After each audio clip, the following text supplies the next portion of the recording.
My name is Brian Fitzgerald. I'm the CEO of the Business Higher Education Forum, and I'm talking with you today about our attempt to impart STEM skills for all.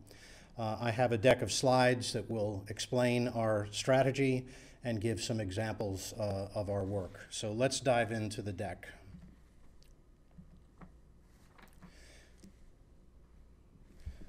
This session will explore how BHEF has attempted, that is the Business Higher Education Forum, BHEF, has attempted to address demand for skills in emerging fields through collaboration. BHEF's work in the application of emerging fields in undergraduate STEM education has produced both the scientist, which is to say the STEM expert, and the enabled student, a graduate with STEM-like skills in the liberal arts. Our discussion today will also explore the implications for the liberal arts and for work readiness. Let me offer a caveat or two. First, my presentation is focused on our approach, and I do not suggest that all of you should adopt this approach, especially the focus on workforce. So let's dive into this. First, on slide 3, some background on the Business Higher Education Forum, which is a membership organization of Fortune 500 CEOs and research university presidents and other leaders who collaborate to promote innovation and to enhance global competitiveness.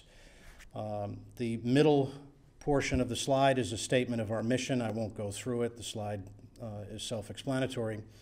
But we shape the national agenda for business and higher education collaboration through convenings. We influence policy and practice through research and thought leadership, and we address workforce needs through programmatic initiatives. And our overarching programmatic initiative is the National Higher Ed and Workforce Initiative, which promotes strategic business higher education partnerships to advance projects that address regional workforce needs in emerging fields that drive innovation. So I'm going to talk with you today about one of those fields and talk about how our work is rooted in deep evidence-based understanding of the education and workforce challenges facing this country. Slide 5 details our focus on STEM skills in the 21st century. BHEF members and staff have documented that the demand for STEM skills, for example, data science and analytic, through analysis of job postings, extends well beyond STEM fields. Organizations in every sector have become data-intensive enterprises, using data to innovate and unlock many dimensions of value, requiring new skills from all employees. For example, a museum in New York City has created a technology structure that captures the visits of actual visitors, but creates a virtual record that the visitor can revisit remotely. That museum now has 1.4 million such records, enabling their staff to really unlock the characteristics of visitors and their behavior. The next slide shows you how we think about data and the tools and talent to drive innovation and value in data-intensive enterprise. I'll skip the TED talk about how much data is being generated each day, but suffice it to say that data will continue to grow exponentially. The circle is a representation of the sources of data, but the boxes are really the focus of our work. The policy issues and privacy issues surrounding stewardship of the data, the skills and science in data science and analytics, the cybersecurity to protect the data and the systems, and the digital technologies that are powering this new big data phenomenon. In the next slide, slide 7, we describe that BHEF's deep analysis forms the foundation for a sustained partnership. We do very detailed workforce and marketplace analysis, and in really a reference to macro quantitative analysis, but also do micro analysis, and I'll get into that in just a moment. But these data and analyses really form the basis for partnerships between our academic and business members. And we use this rigorous methodology to assess workforce needs, identify curricular gaps, and co-design programs and courses. So let's look at the components of this rigorous assessment and design methodology. First, we do quantitative workforce analysis with a firm that analyzes job postings literally by the millions and aggregates that into sectors and skill sets. In addition, we conduct market analysis or peer reviews, which is to look at institutional competitors and partners for our academic members. In one case, we conducted a peer review of 24 Research One universities for one of our members in data science to understand the programmatic and curricular offerings among those 24 peer universities. Those two are the macro analyses, and I'd like to talk for a moment about the micro analyses. First, we conduct workshops to map skills and competencies that employers require. Next, we conduct gap analysis of existing programs and courses to identify new courses and experiences that students might need to achieve the skills and competencies desired. Third, we promote co-design of programs, courses, and experience, for example, capstone experiences, with our academic and business members. We work with them to generate student interest and, for example, opportunities for internships. And we create feedback loops among deans, faculty, and partners. The next slide, and then actually the next series of slides, will give you examples of each of these or selected components. So this is literally a page from some work that Burning Glass Technologies did for us. This is a count of actual jobs in data analytics, risk management, cybersecurity, and social mobile technologies in the New York City region focused on financial services. So you can see that in data analytics, there were 23,000 postings in 2013 out of a total of 532,000 postings nationwide. 40% of all of the postings were in finance. 42% of the New York postings were in finance. The average posting duration was 34 days. This is what we refer to as the pain index. So if you look down at cybersecurity, the number of postings in New York City were 6,200 out of 209,000. The national postings represent only 12%, but 40% of all postings in New York City. And they were open for 45 days. So that suggests tremendous difficulty in recruiting cybersecurity talent in New York City. I would point out the third bullet: approximately half of the job postings in each sector require a baccalaureate degree, suggesting that colleges and universities play a very significant role in generating talent. Here is the peer review conclusions. The analysis of 24 so-called R1, Research One universities in 2013 suggests that undergraduates enrolled at any of those institutions were unlikely to be exposed to data science at any of these universities. Nearly all of the data science education is targeting graduate level students at these institutions, although there was some small exposure for upper level undergraduates. Most data science courses are located within computer science departments, with a few others. Courses and curricula vary very significantly, and the data science programs support the research interests and strengths of the university, leading to the variation. And there's no common or clear understanding of data science training and education the undergraduate level. At the graduate level, however, training and education is highly field specific. So let's talk a little bit about how we think about the application of data science to the liberal arts on slide 10.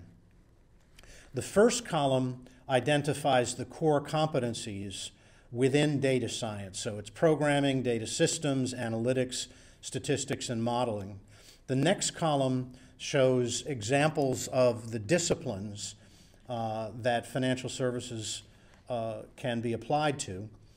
The next column talks about 21st century skills or interdisciplinary skills that most liberal arts graduates achieve through their undergraduate studies, things like critical thinking, problem solving, communications.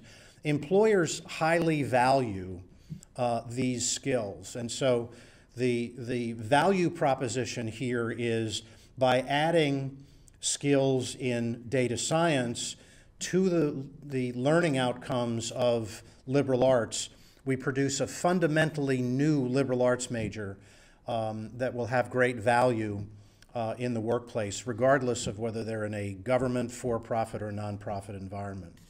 We also focus on the role of analytics-intensive organizations, and these identify some activities or sources of support.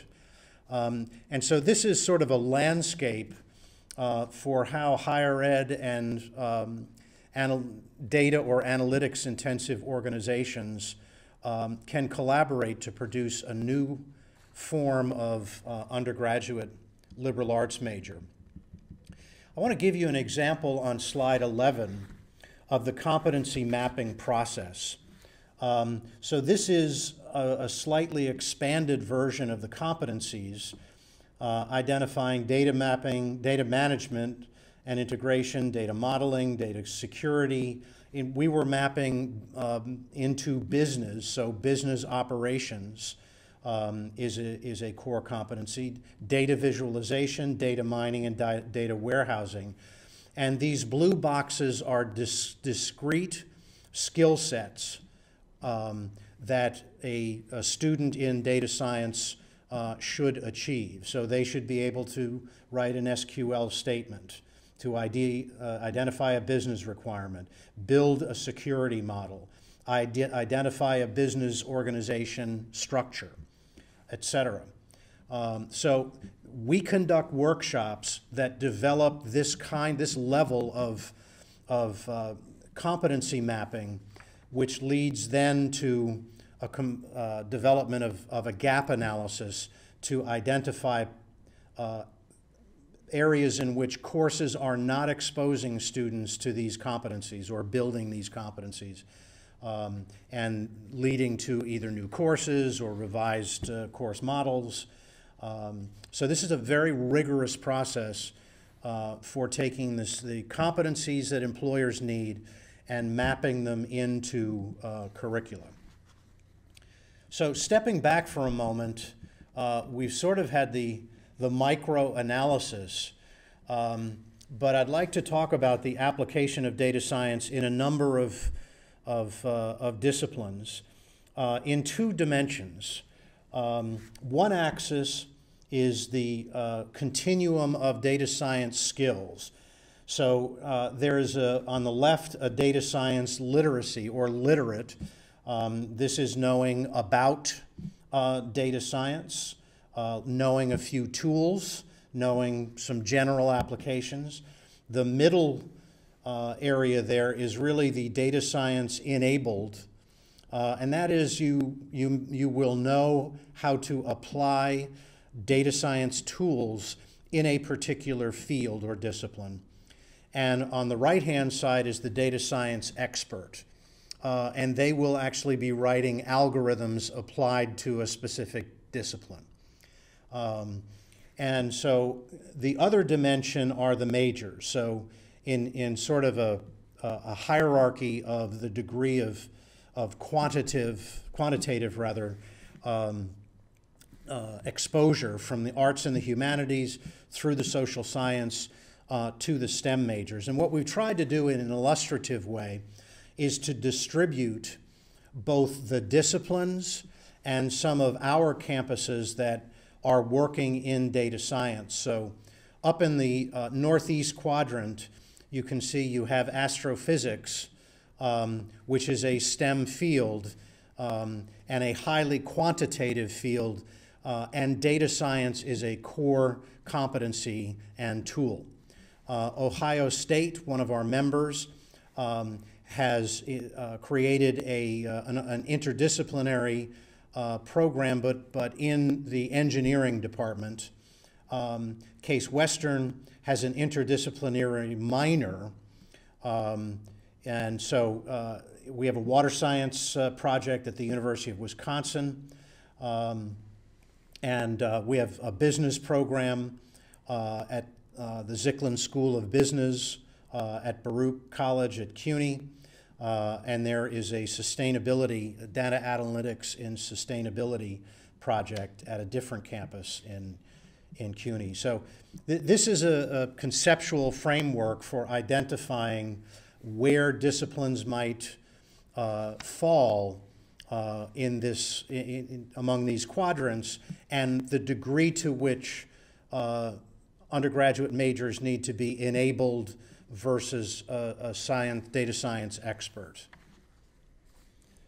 So let me move on to a more recent opportunity to work with 4 of our member campuses on the topic of scaling applied learning experiences through data science. We have submitted a first-in-the-world grant application to the Department of Education to collaborate with 4 campuses to co-develop an introductory data science course and pair that with an applied research course so that students have an applied learning opportunity in data science within the confines of that course.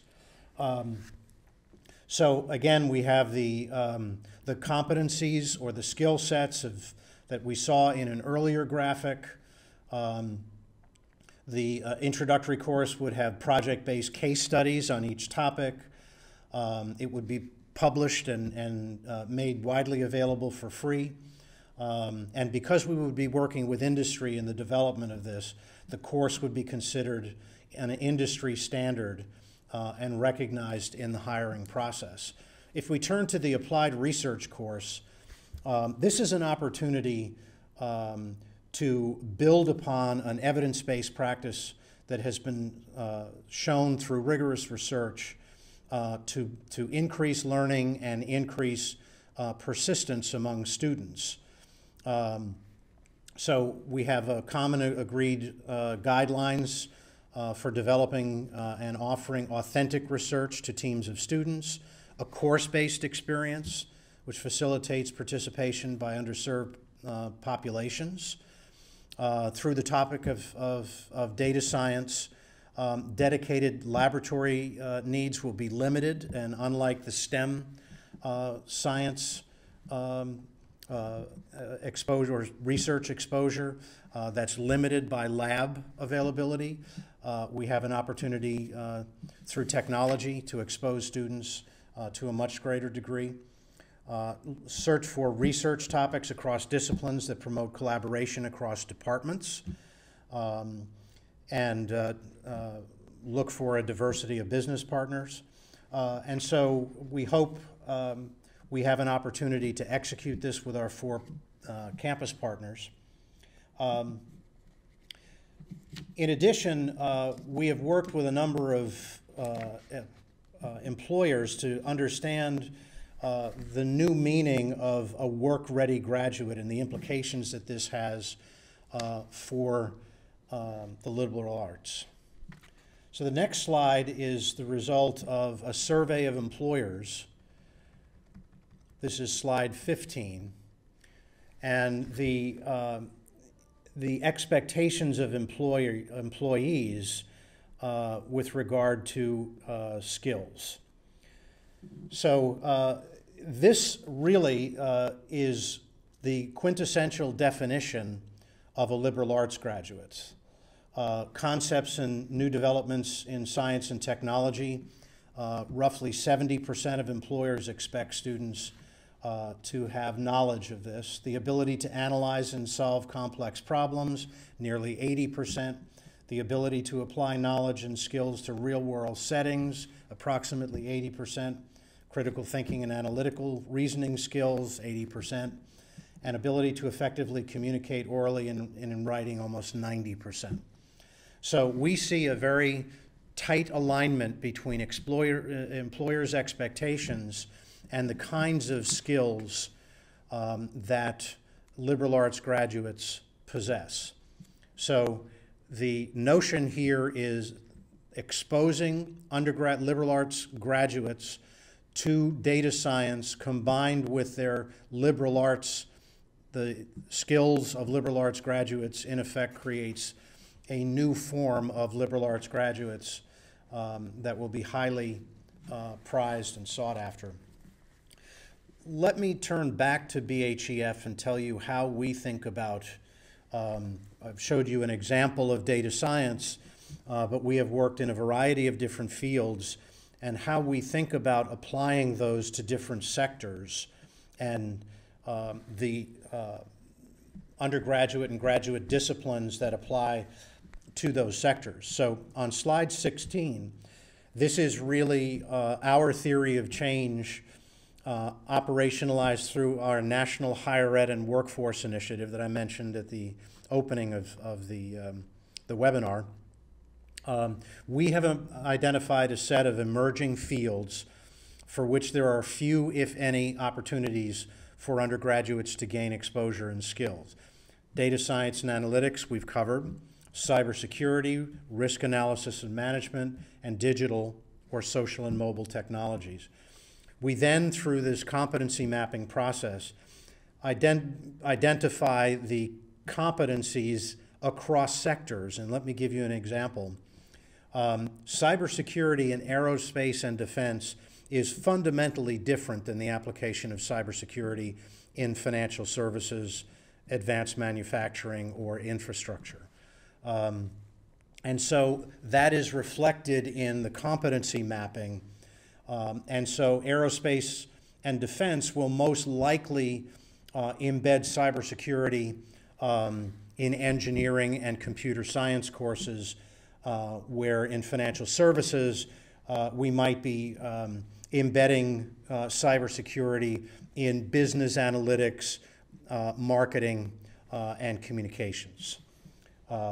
So we have systematically paired our business and our academic members to develop new undergraduate opportunities in these fields across these sectors on a variety of different campuses. We have about a half a dozen campuses working in data science and analytics, but we have over 30 campuses working in cybersecurity across a variety of different sectors. So that's an overview of how BHEF has designed programs through business and higher ed collaboration to expose more undergraduate liberal arts majors to STEM skills in an effort to provide STEM skills for all.